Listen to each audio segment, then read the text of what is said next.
Hello everybody, welcome back to Science and Nature. It's nice to see so many familiar faces in the room, so thank you for coming and supporting the event. Hello to everybody online, so welcome back to Science and Nature. So just a little bit of housekeeping for those of you watching online. We always like to know where you're coming from, and then if you have any questions to leave them in the comment section. And one of my colleagues who will be watching that section will read out those questions for you.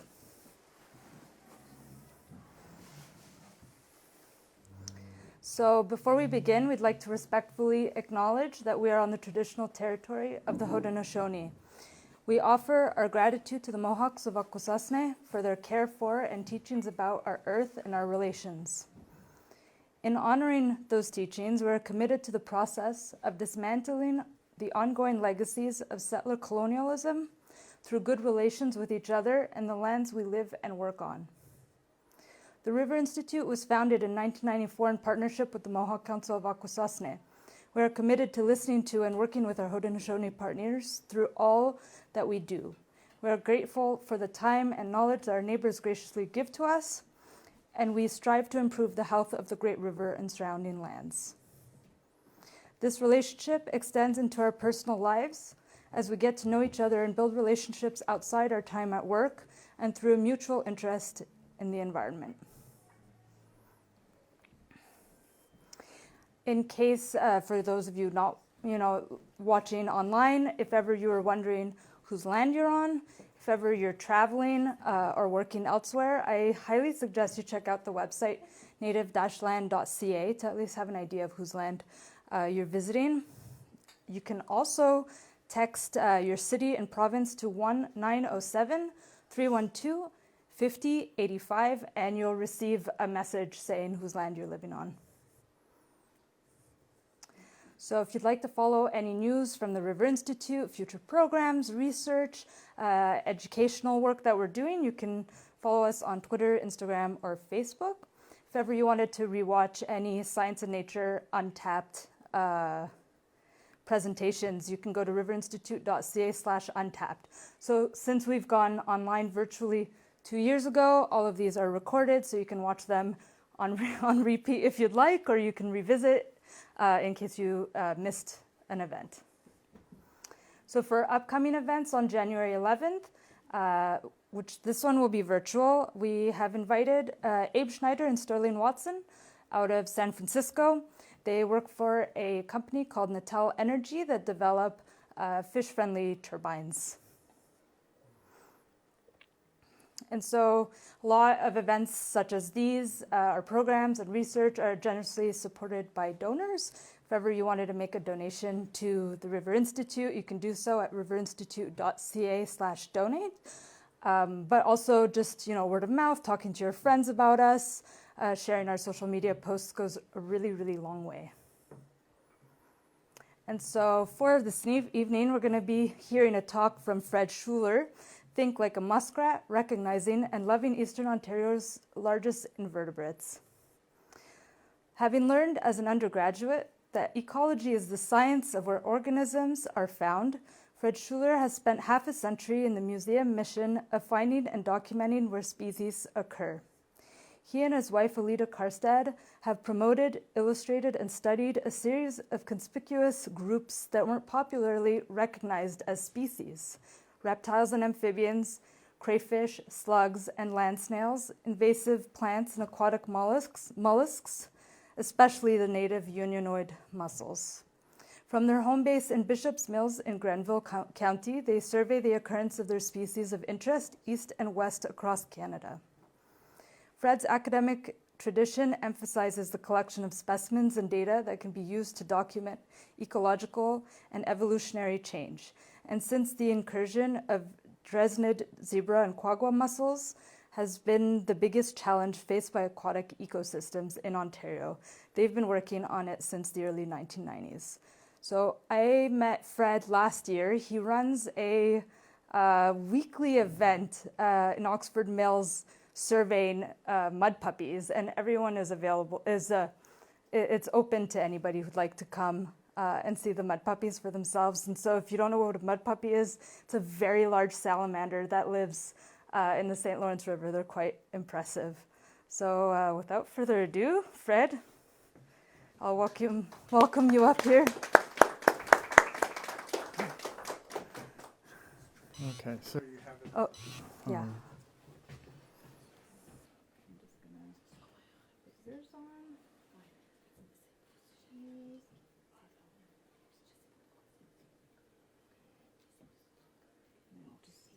button. Okay. Yeah. All right, thank you, everybody.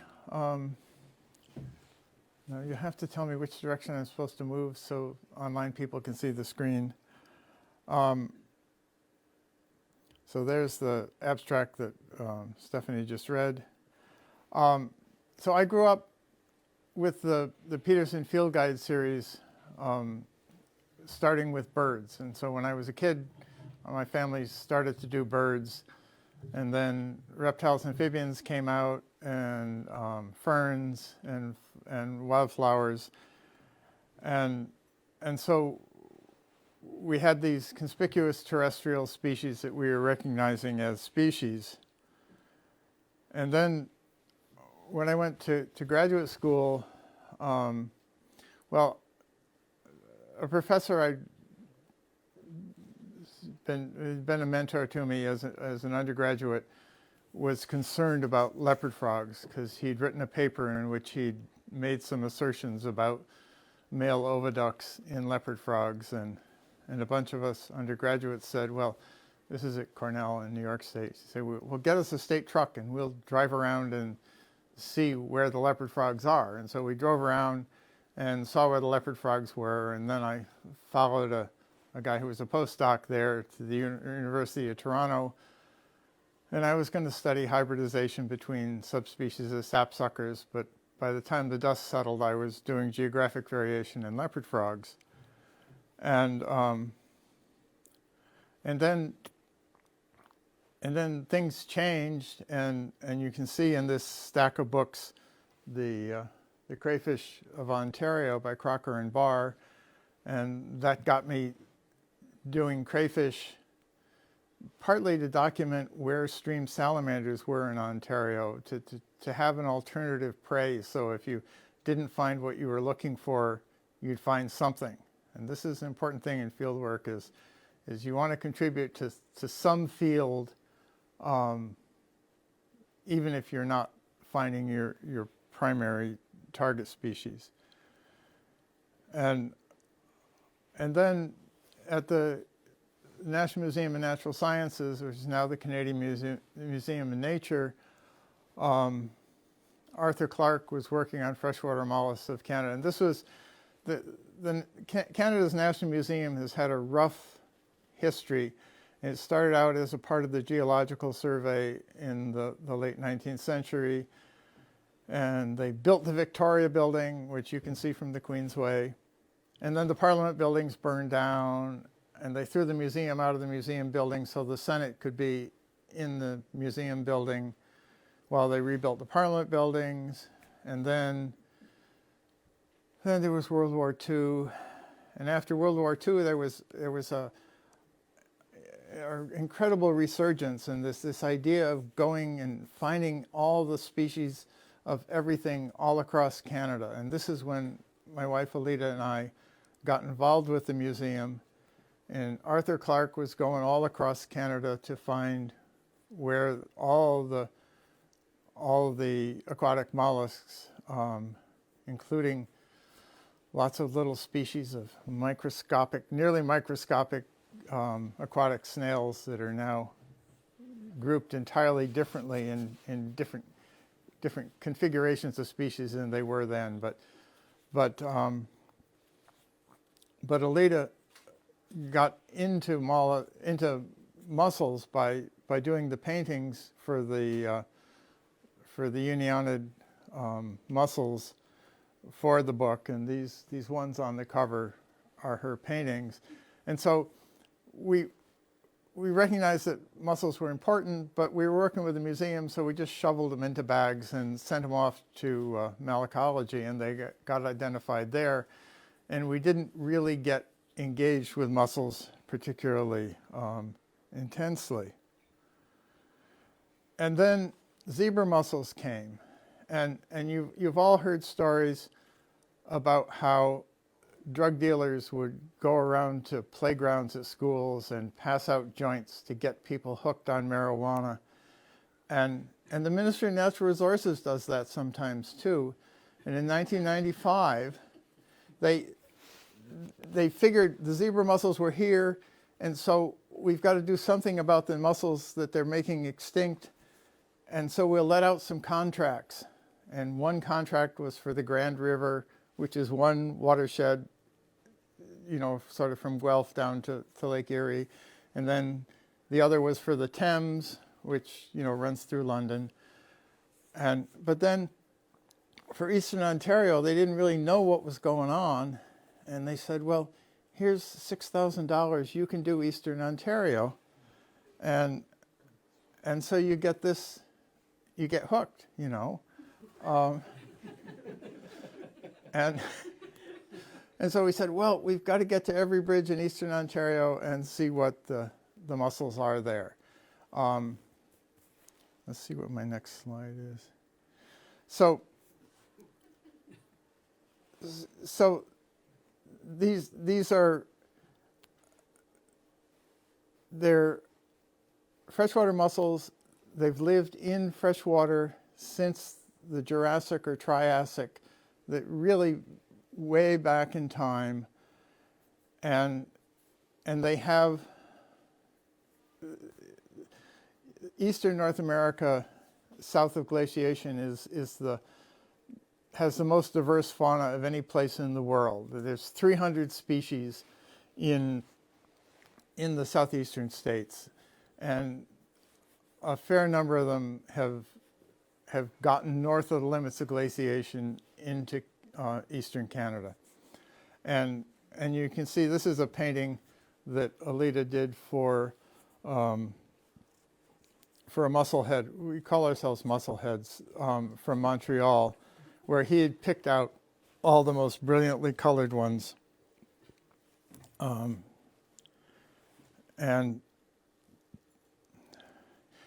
so as I said, these mussels have been living in freshwater since the Triassic, and you see I call them Unioidea here, which is the superfamily, but most of the ones that we have in Eastern Ontario, or the ones we have in Eastern Ontario, are Unionidae, the family of Unio is the type genus in the species of the family, which is found in Europe.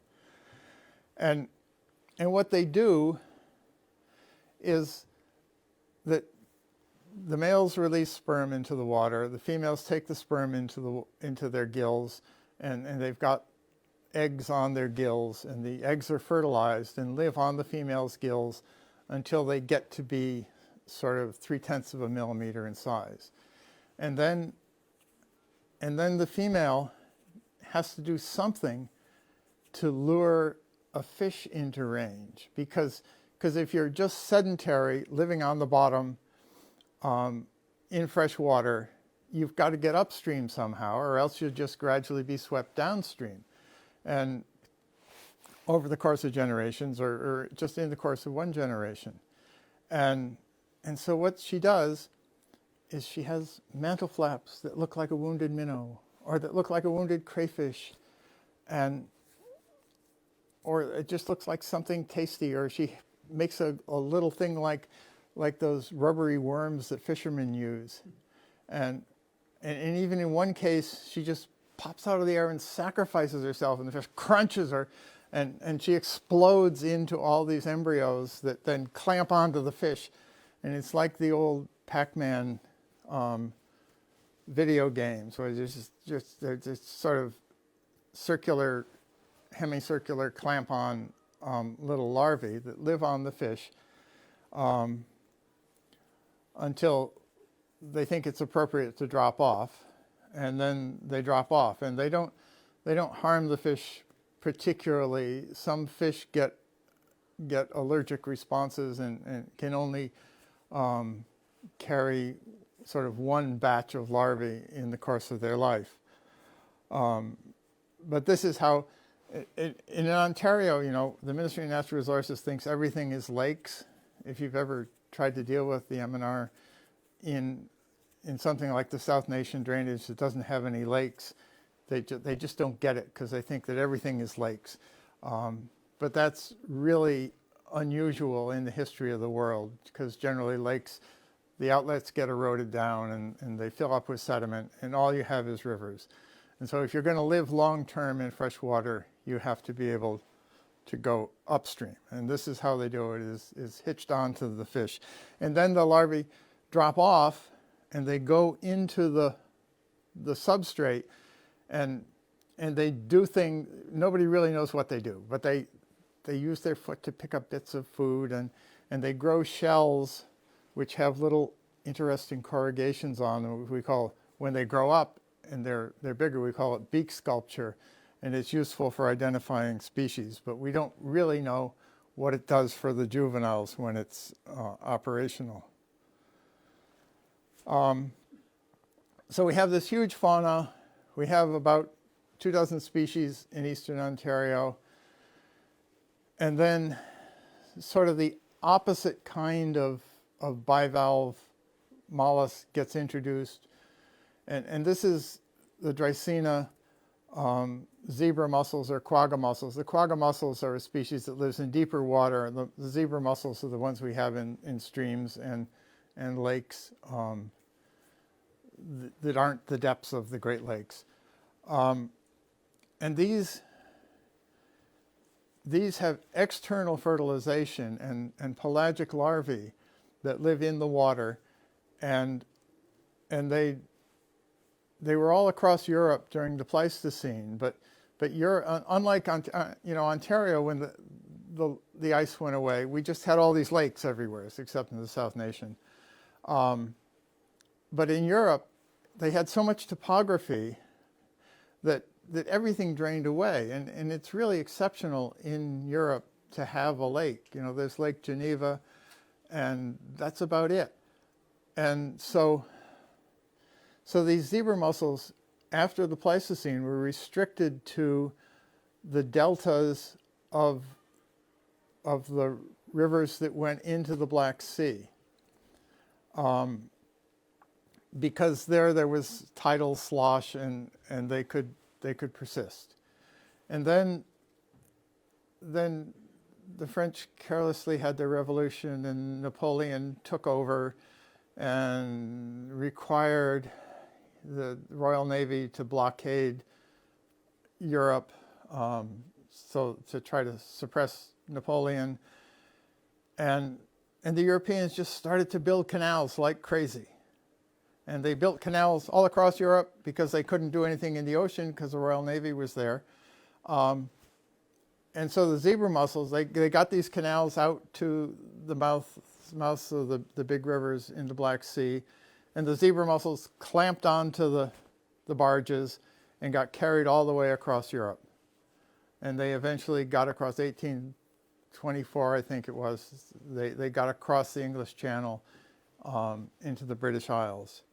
And so these zebra mussels, the males release sperm, the females release eggs, the eggs and sperm get together in the water, and they have these little larvae that have to live for 2 weeks in the water. And so if you just have a stream, each generation of zebra mussels is 2 weeks downstream from the parents. And so they can't persist in a stream. And another thing is that they need quite a lot of calcium in the water. And we'll get to this at the end, but there's not enough calcium in the Ottawa River for zebra mussels to persist. And so you got the Rideau and the Mississippi and the South Nation, which all are draining limestone plains, which are all chock-a-block with limestone, as anybody who's had a hot water kettle knows. And these are pouring billions and billions of zebra mussel larvae into the Ottawa River every year, and and there's just not enough, because the Ottawa River comes off the Shield in Quebec, and there just isn't enough calcium. And you go to Petrie Island, you find about one zebra mussel shell every hour and a quarter that you're working the shores. But in Lake Ontario, in the Rideau River at Carleton, we were doing, after we'd gotten the fix from the M&R, we were doing the Rideau River at Carleton, which had been one of the places that had the greatest diversity of freshwater mussels anywhere in eastern Ontario. And we went back the year the zebra mussels moved in, which I think was 97, and it was just like pavement, just solid coverage of mussels, like asphalt, all the way across the bottom of the river. And you come back the next spring, and there's piles of zebra mussel shells 40 centimeters deep on the shores of the river. And so these zebra mussels, they spin threads, like anybody who's picked mussels on a seashore. The blue mussels,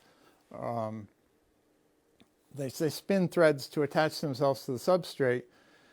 And these zebra mussel larvae, when they want to settle, they pick a place where there's a nice flow of current and hard substrate. And that's often the intake and outtake siphons of the native freshwater mussels. So the first zebra mussels that Alita and I ever saw were ones that had washed up on the beaches at Long Point in Lake Erie, because the zebra mussels had settled on the shell of the native mussels. These were Lampsillus radiata, and had formed these clumps, so that the wave action had pulled the native mussels out of the water and washed them up on the beaches. And you found them washed up on the beaches with these clumps of zebras on them. And so a few years later, when we were on the freshwater mussel recovery team, we were taught to regard the Great Lake, what we call the Great Lakes and connecting waters, which are the rivers between the Great Lakes and the St. Lawrence, just as a black hole where there was no potential for the native Unionid mussels to be. And so this triggered us, along with the $6,000 from the ministry, which didn't last very long, as much as the triggering did, just to go everywhere as we could and find out what the distribution of the mussels was in eastern Ontario, because a bunch of the populations were going to go extinct. And if they didn't go extinct and they survived, they would have very different adaptations to survive with zebra mussels afterwards. And muskrats are the primary predators of the adult mussels, and they swim down to whatever depth and pick the mussels out and bring them up on shore until they gape, because they're out of the water and they're dying. And then the muskrats open them up with their little long claws, if you've ever seen a muskrat hand. And you get these piles of thousands and thousands of shells where the muskrats have been eating for years and years. And the one time we tried to do this quantitatively, Matt Keevil and I, on the Champlain Bridge Islands in the Ottawa River, estimated that there was this one area where there was something like 10,000 elliptio shells that muskrats had left. So anyways, as you do something like this, you eventually you get a song comes to you, and so here's the song. Oh, give me a drought when the mussels stick out of the mud of Bear Brook and Greens Creek. I'll whistle a song as I squelch along and determine their range in a week. Squelch, squelch, squelch along. If you're not stuck, then nothing's gone wrong. When the Champlain Sea's coming up to your knees, then your mussel foot better be strong. So I wrote this before we'd done Bear Brook. And Bear Brook is a tributary of the South Nation that it's called a brook. And in fact, Naomi Langlaw was just at the point where this painting was a few weeks ago and found bear tracks under the bridge, although they're not really regular there. But this painting is of a place where we discovered in 2007 when we were coming back from a field trip with some South Nation people, and just all the species were there. And that included Potamilus elatus and Leptodia fragilis. I'm using the old names here. They've now both been put in the genus Potamilus. But these are species that are found in the main channel of the South Nation. They lay buried in the mud with their shells sort of perpendicular to the level of the mud. And so we found this list of species, and then when Alita did the painting, we came back and the same diversity was there. And we just had a guy who's works with mussels at Guelph, and he was sort of foraging around the South Nation, and he just accidentally stopped there and found the same diversity of species at this one stretch of the lower Bear Brook. And our plan, trying to get South Nation to do a survey down the rest of the stream to the main river and see what's along there. And Greens Creek, you know, Greens Creek is very famous for the Champlain Sea fossils of both mollusks and fish and marine mammals that are found there. And Jacob Mueller, who's with the Ottawa Field Naturalist Club, lives near there, and he's been looking out for mussels, because I've said how unfortunate it's been that we haven't gotten there. This Greens Creek is just east of Ottawa, a tributary of the Ottawa River. And this is a picture of one of the very few mussels that he's found there, which is a member of the pocketbook complex of Lampsellus, the lamp mussels, which I'll talk more. But the Bear Brook is just overrun with different species, and Greens Creek turns out not to have a whole lot. And then you go across northern Ontario, and you've got the 3 hybridizing genera that I'll get to in the end. But then you get out onto the prairies, and the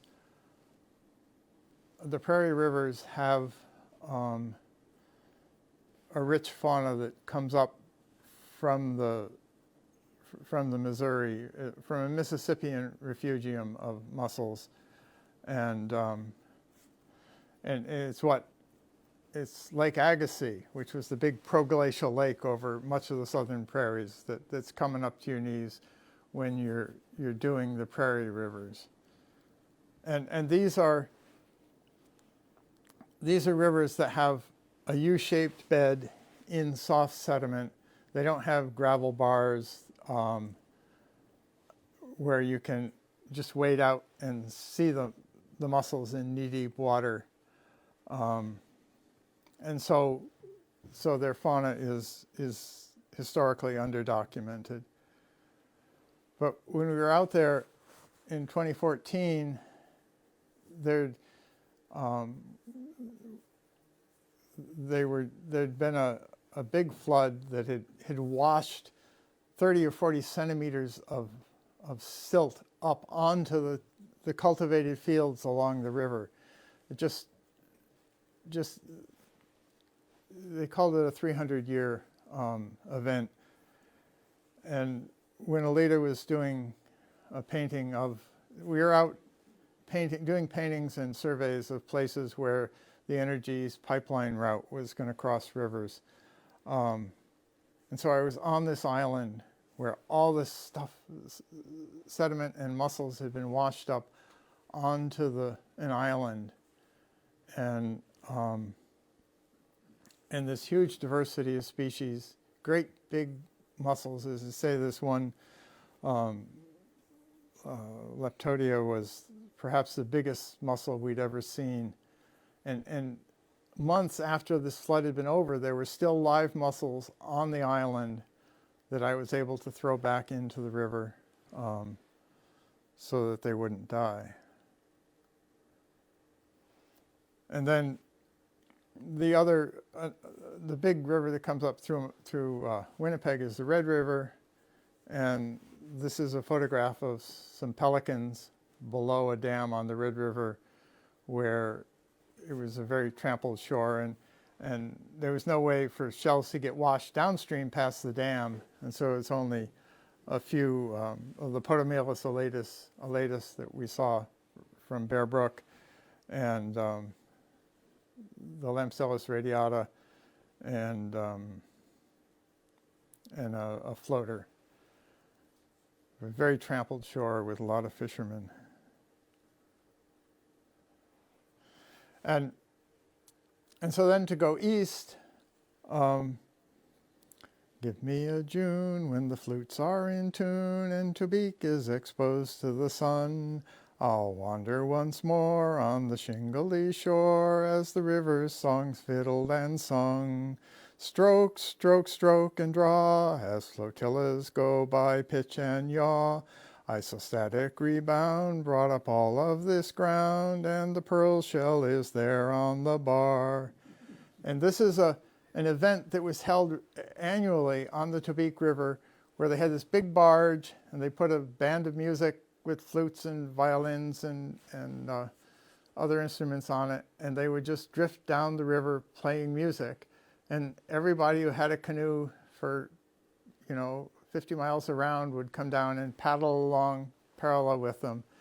And we, of course, stopped periodically, and I'd get out and scrounge around for mussel shells.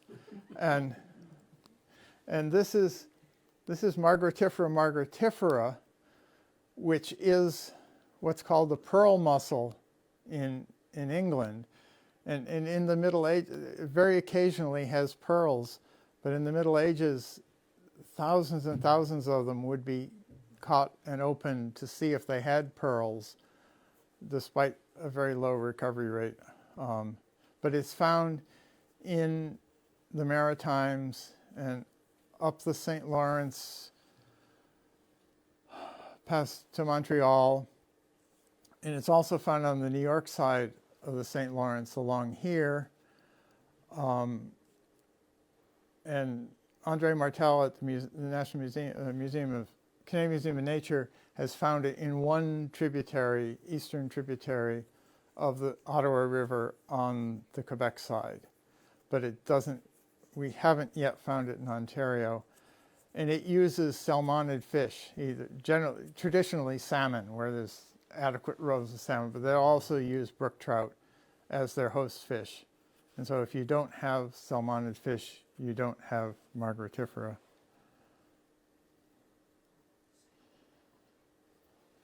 And the most spectacular thing, the New Brunswick Museum has what they call Biota NB, which is every summer when there isn't a pandemic on, they go to one of the protected natural areas that the New Brunswick government has set aside, and they hire a community hall and a caterer, and they invite anybody who's going to study any kind of organism to come and spend 2 weeks going through the protected natural area and studying their organism. So you have a woman who comes from Virginia to look at slime molds in protected natural areas in New Brunswick, and Alita is the official artist for this. So we go every year. And in 2014, we were at Gagetown near Grand Lake, which is sort of an embayment of the St. John River. And the museum, sort of by relay of telephone calls, had gotten complaints about how much the shores of the lake stank from decaying freshwater mussels after the hurricane, because the hurricane had gone through and washed all these mussels up on the shore. And you can read, you can do experiments too. You can read that the smell of decaying freshwater mussels is the most revolting smell for human people. And so these people had phoned around, and they finally had gotten to Don McAlpine at the museum. And so we were there a while afterwards, so they weren't smelling anymore, but we did collect samples, and we tried to estimate how many millions of shells had been washed up. I think I just say hundreds of thousands in this text account. One of the interesting things out there is that they have what they call the alewife floater, alewife Anodonta implicata. And this is a species that uses the alewife, which is a herring that runs up into streams to breed, as its host.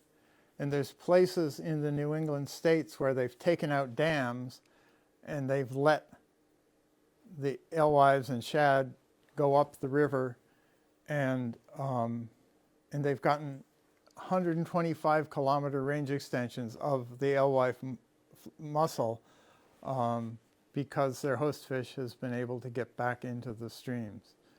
And there used to be a few of them in Ottawa before all the hydro dams were put in and the shad were fished out. And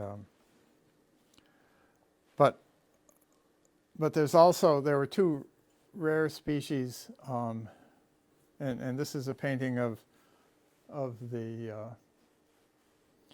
Lampsilis cariosa, which is a member of this pocketbook complex, and you can see how much thinner and different it is from that pocketbook that I showed you the photograph of from Greens Creek. It's a species complex, or multiple species, or who knows what, with huge variation in the shell morphology and the size of the animal. And André Gendron with Environment Canada in Montreal is working on the genetics, but she hasn't publicized her results. And so this is a painting of me. One of the things when your wife is an artist, you get put into a lot of paintings.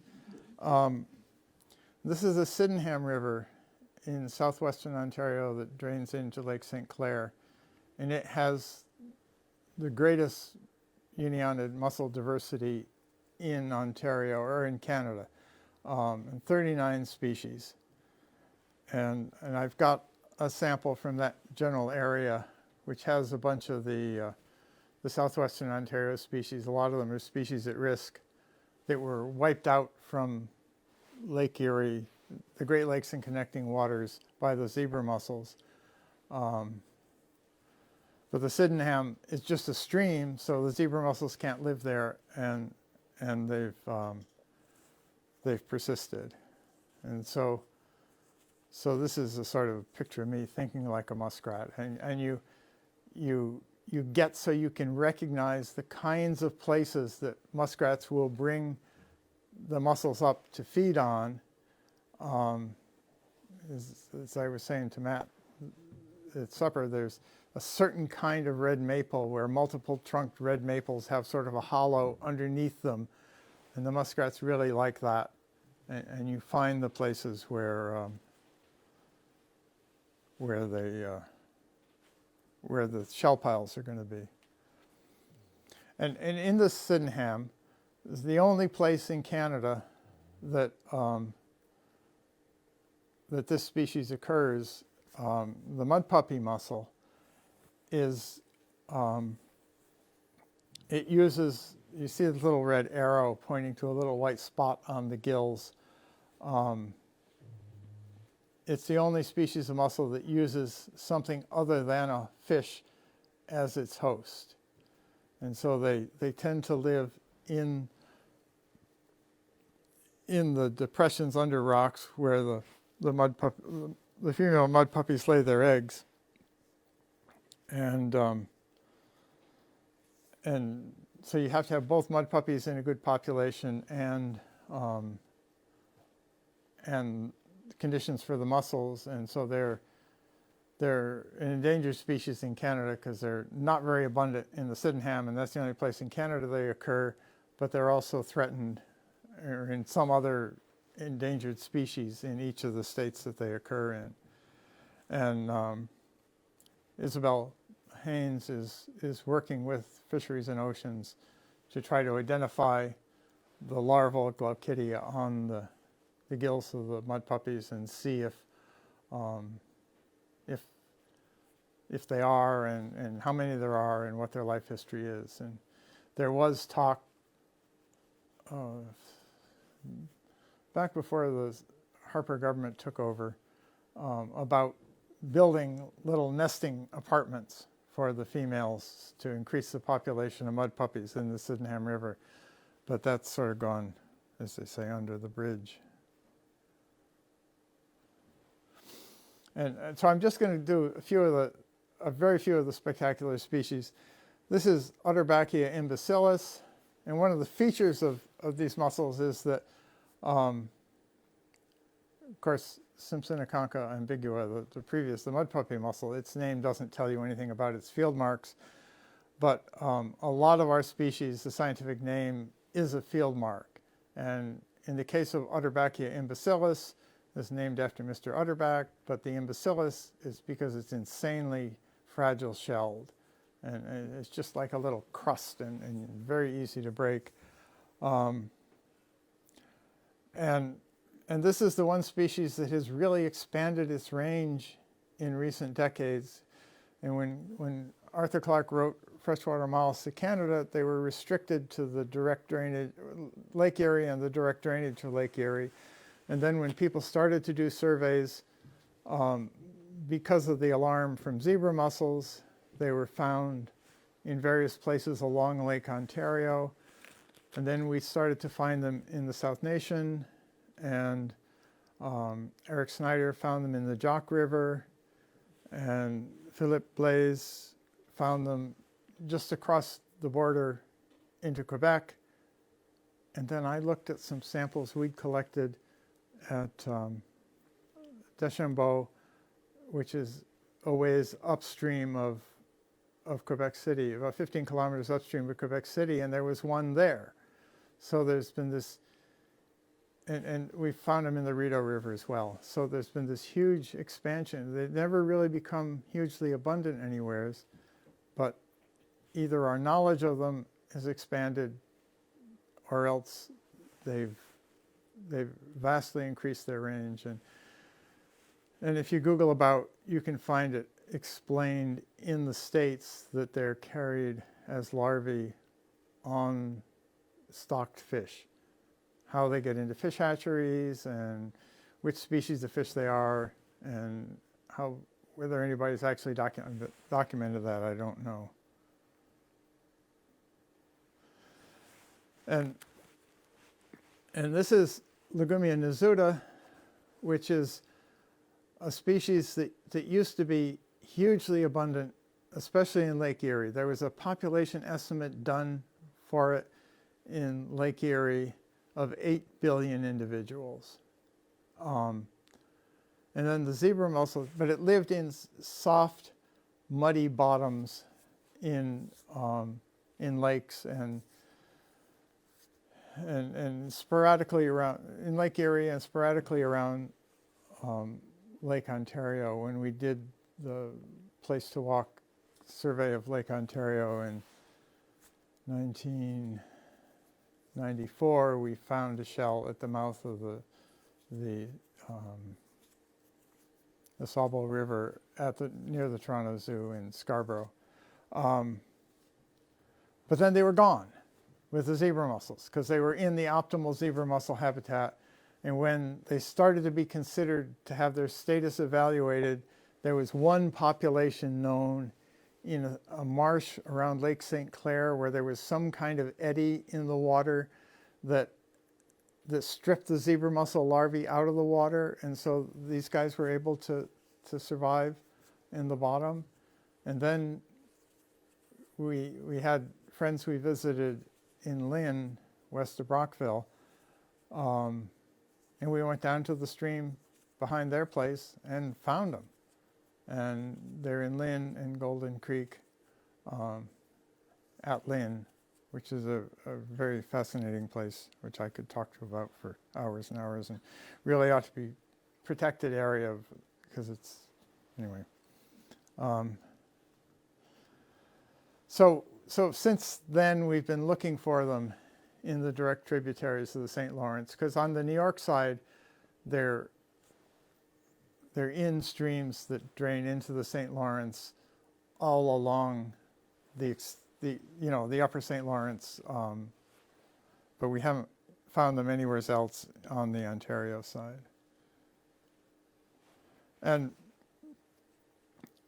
so there's all these other relatively uncommon species. There's Strophitis undulatus, or the creeper, which used to be called the squawfoot, but because it was thought to be derogatory to refer to people as squaws, the name's been changed to creeper, which is, I don't know, it's one of the species that got me hooked on mussels. I'm not sure really what the fascination with it is. And there's Lasmogona compressa, which is a narrow species that's found in upper headwaters of streams, and Lasmogona caustata, which is a big shell, sort of compressed, but it's called caustata because it has rib-like flutings on the shell. Very spectacular visually. And then there's two species of Elasmodonta, which you never find more than one in a sample. They're just rare, and they're all over the place. And then Legumia recta, which is our biggest, heaviest shell. And I've got some specimens there from the Rideau at Andrewsville. And then if you're going after funding, there's the hickory nut, Abovaria olivaria, which apparently uses only juvenile sturgeon as its host. And the idea, it's hard.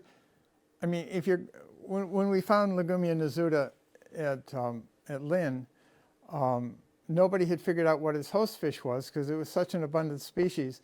And one of the huge biases in the world is that if a species is common, it's very hard to get funding to study it. And so nobody had gotten funding to study what the host fish of Legumia nasuta was. And Kelly, what's her surname? Anyway, O'Rourke. She came up from Guelph, and we caught a bunch of Legumia nasuta, and she just discovered that they had a whole range of different species that could be their host fish. But the Abovaria apparently only uses juvenile sturgeon and presumably can only infest it once. And it's in the Ottawa River. It used to be in the St. Lawrence. It's in the St. Lawrence northeast of Montreal, where the Ottawa River water comes in. And so the Ottawa River water continues along the north side of the St. Lawrence to Quebec, all the way to Quebec City, not being mixed with the water from Lake Ontario. And so the freshwater mussels, the Unionids, can continue to live there without zebra mussels. And in 1999, we found an Abovaria olivaria shell at Deschambault there. And that was the first modern record for Eastern Canada. And they're still there if you go to the right place. So that's sort of less than 10% of the biomass, all these species I've been talking about. So we have the bulk of our mussels are what I'm calling the hybridizing genera, where you have ones that came up the Atlantic coast and ones that survived glaciation along the Atlantic coast and came up the Atlantic coast. And then you have ones that survived in the Mississippi and came across through the Great Lakes down the Niagara River, whichever direction the Niagara River was flowing at the time when they made it. And And so the most abundant genus is Elliptio. And these are the ones that, the purple-shelled ones are underrepresented here. But when you go down to almost any river shore that has mussels, you see lots and lots of these Elliptios that have purple shells. And in this case, there's a western species called Elliptio dilatata and an eastern species called Elliptio complanata. And my first lesson in their relatedness was when I was starting to do mussels. I was at the Canadian Museum of Nature, and here was this tray of Elliptios from Montreal that Arthur Clarke had been trying to separate into the two species.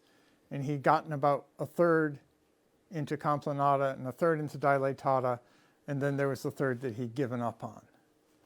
And so nobody knows to what extent they hybridize. The lower Ottawa River and areas around Montreal, what you would call Elliptio complanata are what Isabelle Picard calls stubbies, which have a shorter, more rounded shell shape than most of them. And then there's big heavy ones that we find in the South Nation and Isabelle finds in the Richelieu that look like a species that's called Elliptio crassidens because it has great big teeth. And the English name is elephant ear because it's about that shape and not quite that big, but bigger than. And we have shells that look like that in the Richelieu and in the South Nation, and nobody knows what their relationships are. And then Pyganodon, which are called floaters, and they're called floaters because they're thin. The shell is so thin that you can find them on the shore and put them in the water, and they'll float away like a little boat.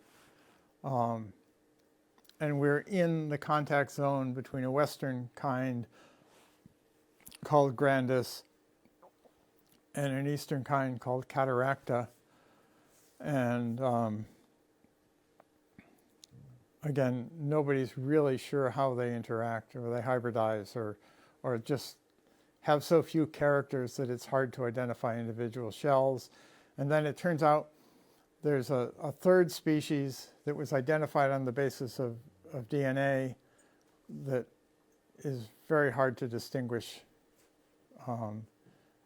morphologically, and really you have to send them to Todd Morris and he'll give you an opinion, but he really wants a DNA sample. And then with Lampsilus, I've already talked about the pocketbooks, and these,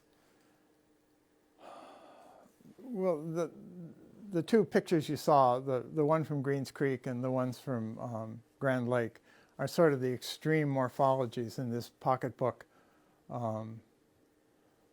complex.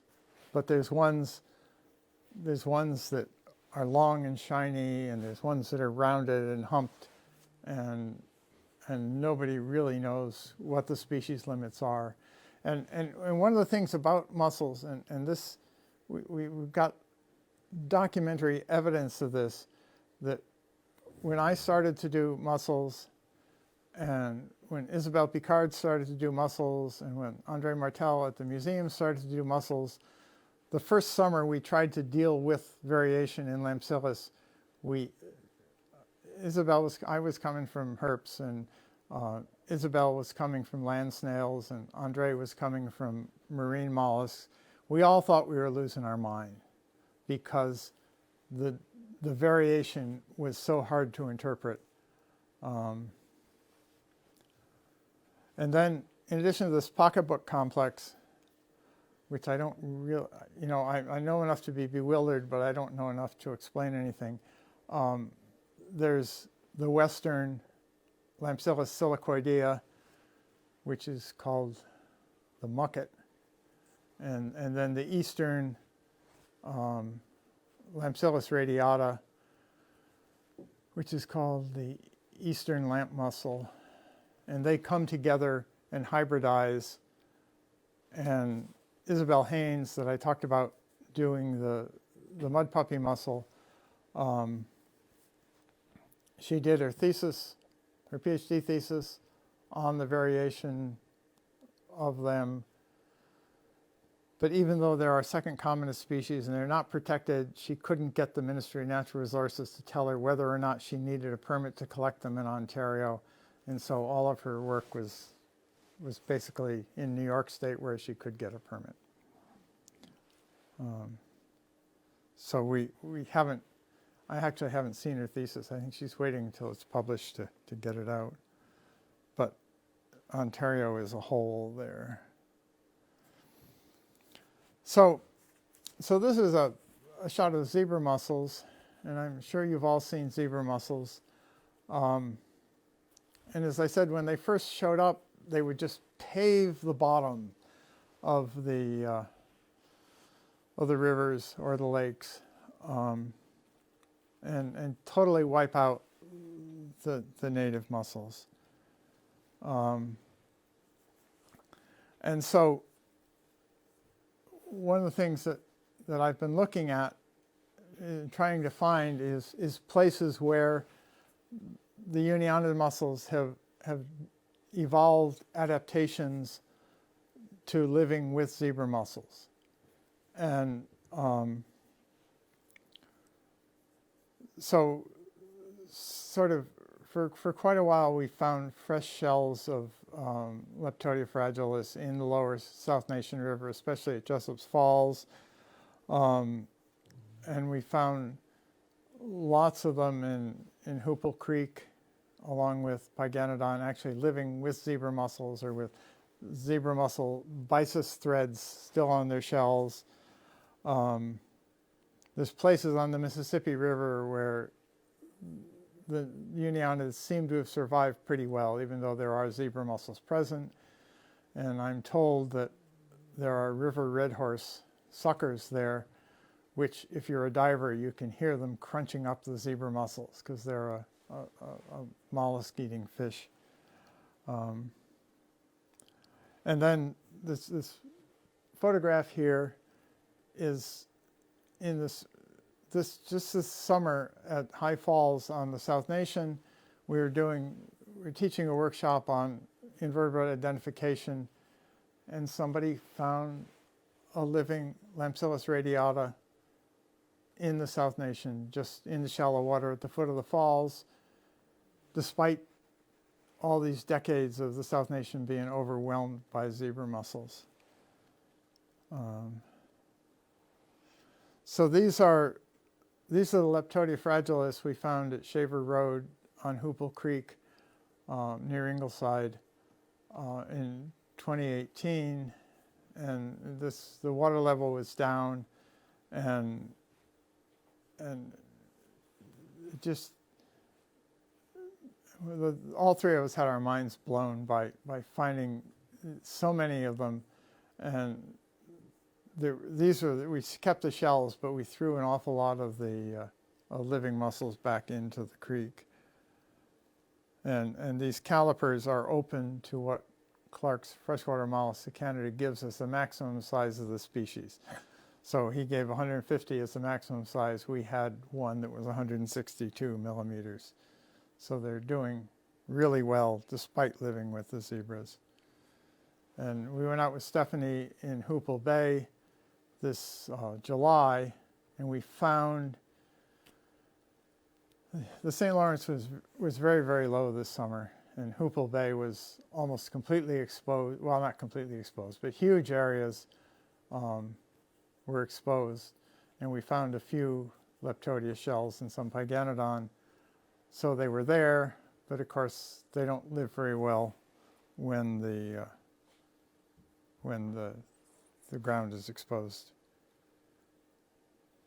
And is a sample of Elliptio shells from the Findlay Conservation Area on the Mississippi River at Carlton Place at a time in 2019 when there were lots more living mussels than there were when there were shells. They're obviously doing very well. The zebra mussels are restricted to being under the rock, so you turn a rock and there's sort of one zebra mussel for every 10 centimeters square. And so there's all kinds of ways in which the native mussels may coexist with the zebras. Isabelle Picard she's been scuba diving, and she's found that the Leptodia and Potomelis sit with their shells not very exposed, so there's not much shell exposed for the zebras to settle on, and this may be a factor in the way they're getting along with the zebras. So it's one of these situations where there's a huge amount of work to be done to figure out just exactly how they survive and to document the increase in the populations. Dave Zanata and his wife Dalen Woodnow have gone back to a series of sites that were sampled for mussels in 1986, and by scuba diving have resampled these areas and shown that while there's many fewer Unionids, that they are present in about 2/3 of the stations. And so I was going to end this with a pitch for the River Institute to go after Unionids, and Matt has sort of gotten to me before I make the pitch. So we're working on a proposal to DFO to get funding to do Unionids in the whole Ontario side of the Upper St. Lawrence, and go back to the places that I've already sampled and figure out where else the mussels are found. There's situations where it looks like there's only a few hundred meters of suitable habitat between the upstream part of a creek that dries up too much for the mussels to live there and the downstream reach where the zebra mussels are too abundant for a species to live there. So that's been one of our main email occupations the past couple of days, is going back and forth about where there's potential for finding out about mussels. And anybody who finds mussel shells, put them in a bag, write down where it was, and get them either to me or to the Institute. So, and this is a skeleton of the freshwater drum, Aplodonotus grunniens, which is it's the only freshwater species in its family, and it has the widest range of any freshwater fish in North America. It was found all the way, I don't know if it gets up to the Yukon, but down to Panama, and from the and then down to the coastal waters of the eastern states. And it's a molluscivore, so it crunches up zebra mussels. And this is one that we found on the shores of the Ottawa River at Rockland, and inspired the idea that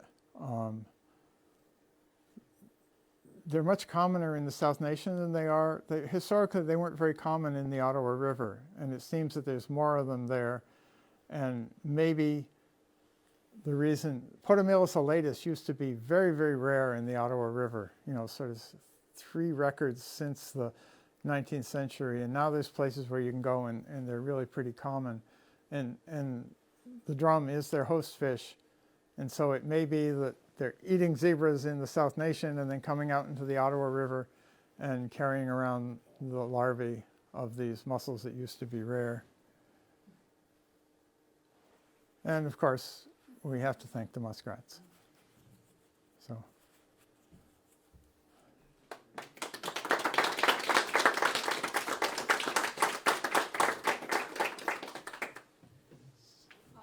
Well, thank you you so much, Fred. I'll open up the floor to questions. Elaine, I'll come and just for the people online so they can hear you. Okay. You were talking about having trouble identifying hybridized species. Was this because they were just shells, and so therefore you couldn't do DNA on the actual flesh? Or did I misunderstand? Well, we've only had shells because we don't, unless somebody is actually doing DNA, we don't collect live individuals. And this is one of the advantages of studying mussels. And you know, an individual mussel may be as old as your grandmother. And so you don't want to collect them if you've got identification material from the shells.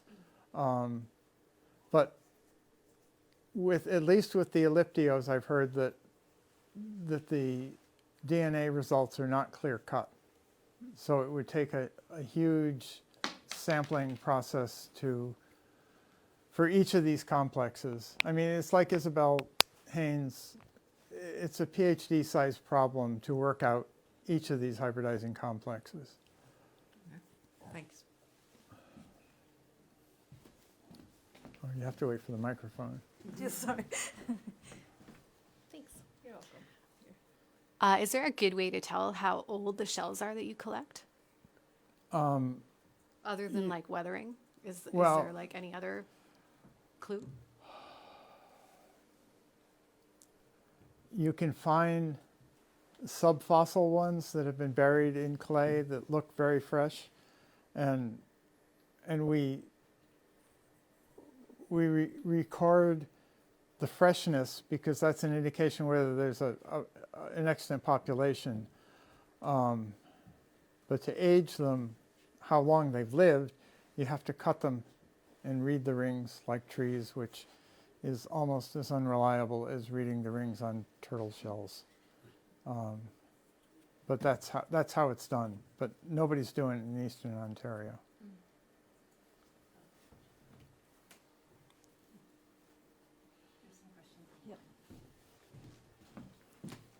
So we have some questions from Dr. Bruce Kahn.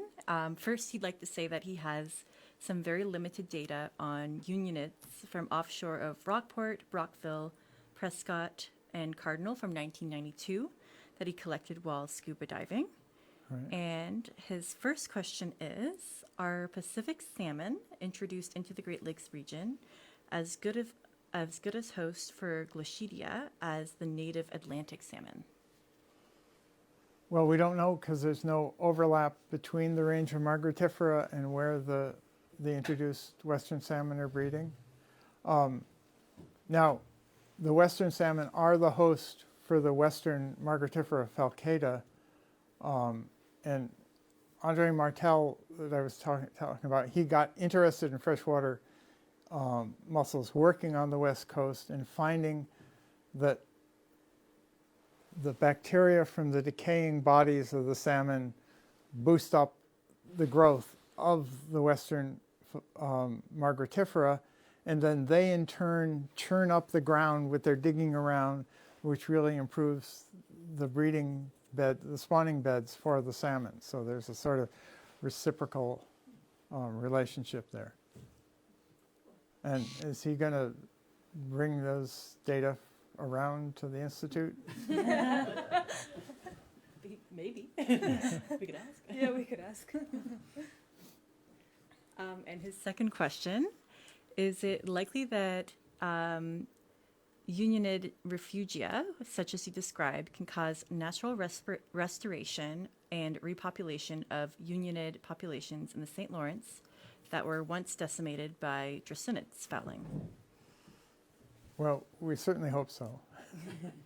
The talk that I gave at the River Symposium in 2013, I wound up by saying, let's hope that there'll be mussels in Toronto Harbor descended from ones in Hoople Creek and Lynn Creek. So, yeah, maybe.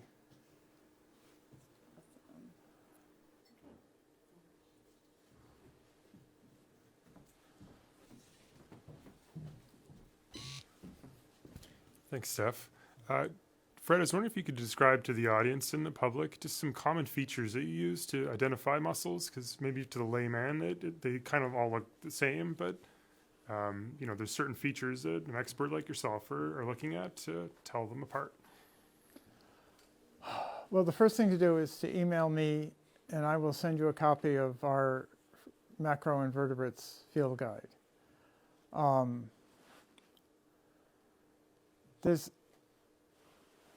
They vary in a different way from the way ordinary plants or vertebrates or insects vary, because they may spend their whole life in 1 square meter of bottom.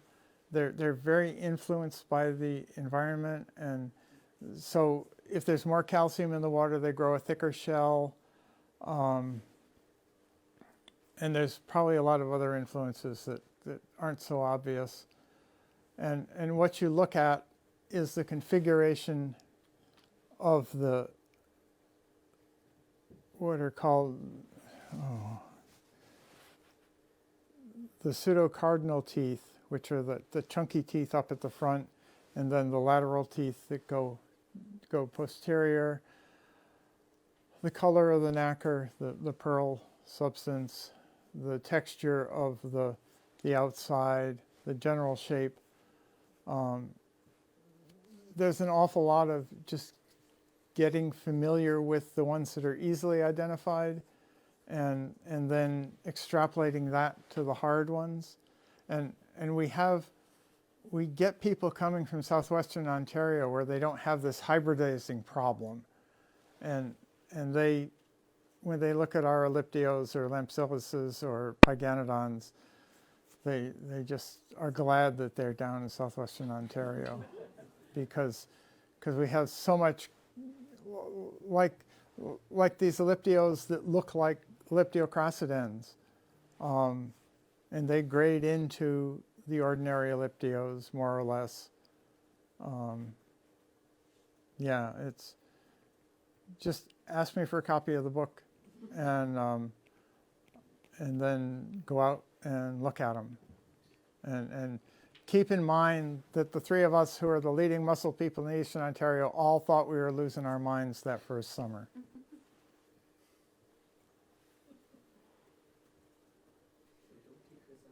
Yeah. Bruce will share his data with you. Hey? Bruce Good. will share his data, Good. yeah.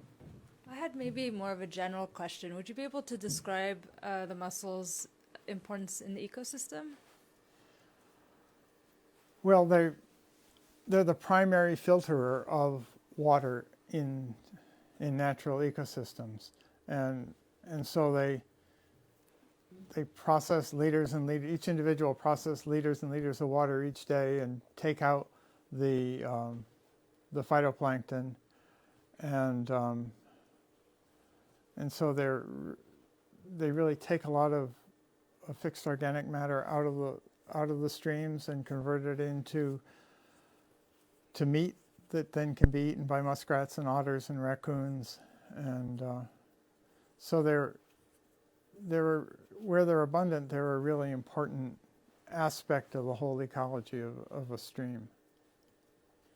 And the Upper St. Lawrence was just hugely underdocumented, because we didn't have any of the really rare species that are in southwestern Ontario. As far as I know, there's only one paper that Arthur Clarke wrote in 1959 about samples when they were building the spillway, and he and another guy got out and sampled one particular place, and got this huge list of species that were in the St. Lawrence. And then everything changed with the spillway, and then everything changed in spades with the zebra mussels. So we don't really have a good background on what was here before. We can total up what's in the rivers on the New York side and the creeks on the Ontario side, and then with Lynn Creek, where the Legumia nasuta are, this is a creek in a valley, a narrow valley, and Golden Creek. Lynn Creek just goes through the village of Lynn. Golden Creek goes down what's called Lynn Falls, which is a vertical fall about 6 meters. And above it, there's only the Biganodon floaters. And below it, there's about a dozen species. And you can just stand there and imagine that no fish has gotten over those falls since the Champlain Sea receded. So which is sort of a reflecting on recent history kind of thing.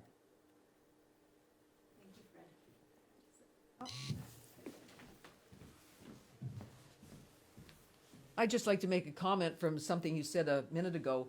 One of the things that the general public looks at, as far as especially the St. Lawrence River is concerned, is the fact that it's now, and I'm putting it in quotation marks for those that can't see me, that it's now, the water is now cleaner because of zebra mussels, etc.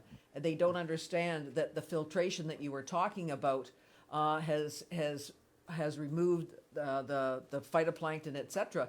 But it's not that it's cleaner; it's just clearer, and the general public don't understand the difference. Yeah, there's a whole situation with zebra mussels, and how they change the transparency and the zebra mussels. Now, all the mussels, they filter particles out of the water, and then they eat some of it, and some other they excrete in what's called pseudofeces. But the zebra mussels seem to be fussier and to put out a whole lot more pseudofeces. So they're filtering out a lot more stuff than they actually use, and these pseudofeces go down, when there's these mats of zebra mussels, they go down into the bottom and make it anoxic underneath the mat of zebra mussels, and that allows botulism bacteria to grow, and that kills birds and mud puppies and various other things. But we don't have so many mats of zebra mussels, and one of the things about zebra mussels that needs to be studied is why are they declining so much? A lot of this coexistence that we're seeing, part of it is obviously selection for the Unionid mussels to survive, but there's also huge declines in the biomass of zebra mussels now. And we've had people come visiting and they want to see zebra mussels. We take them down to St. Lawrence Park in Brockville, and we're not able to show them any zebra mussels. The water still seems to be as clear, but I don't know whether it's just increased predation.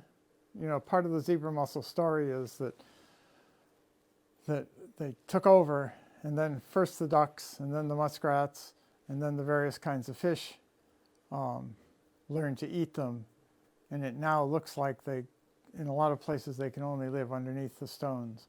The quagga mussels are in deeper water in the Great Lakes, and they don't seem to be as affected by predation, but I don't know anything about them. So. You're welcome. Oh, Brian. How big a threat are these really drastically low water levels that happen really quickly? How big a threat is that to these possibly recovering, surviving populations of Unionids? Well, it's a huge threat. And as I was saying, when the water was low in Hoople Creek in 2018, we found these huge numbers of Leptodia fragilis, and we were, throwing large numbers of them back into the creek. And when we were out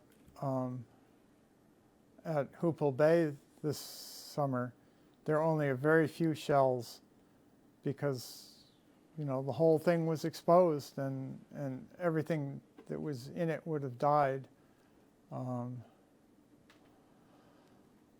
So yeah, my recommendation to the friends of Hoople Creek is that they should build a berm around the outlet of the bay at the Highway 2 causeway, and maintain the level of the bay at the average level of the St. Lawrence, so that when the St. Lawrence goes down, the the bay doesn't get screwed. And then we could do quantitative studies of the density of mussels in the bay. But on the other hand, and drawdowns in general are a real threat to a lot of species. We had a situation in Kemptville Creek this year where the frogs migrated into the creek to above the dam at Oxford Mills to hibernate, and then MNR took the logs out of the dam and dropped the water level about 60 or 80 centimeters, and the frogs despaired and came out and were roadkill trying to get away, because they figured that since the depths had changed that it wasn't going to be as suitable for hibernating. And the same with turtles, that some turtles, snapping turtles, will often hibernate right in the shallow water at the edge of a water body to avoid otters, and then if the water level goes down, then they freeze to death. Excellent. Is that it for questions online or in person? I guess, yeah. So we'll wrap it up. Thank you so much. Okay? Did you have anything? That's good. Okay, great. Thank you so much, Fred, for taking the time to speak with us Right. tonight. And Well, thanks for the opportunity. Yeah. great.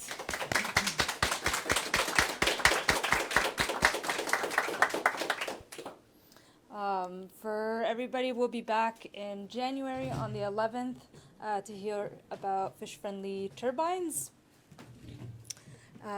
It will be virtual, but we're going to see if we have it in person and we stream the speakers on the screen. So keep watching our Facebook and our newsletter, and we'll update you on that. So thank you so much for listening again, and have a good night.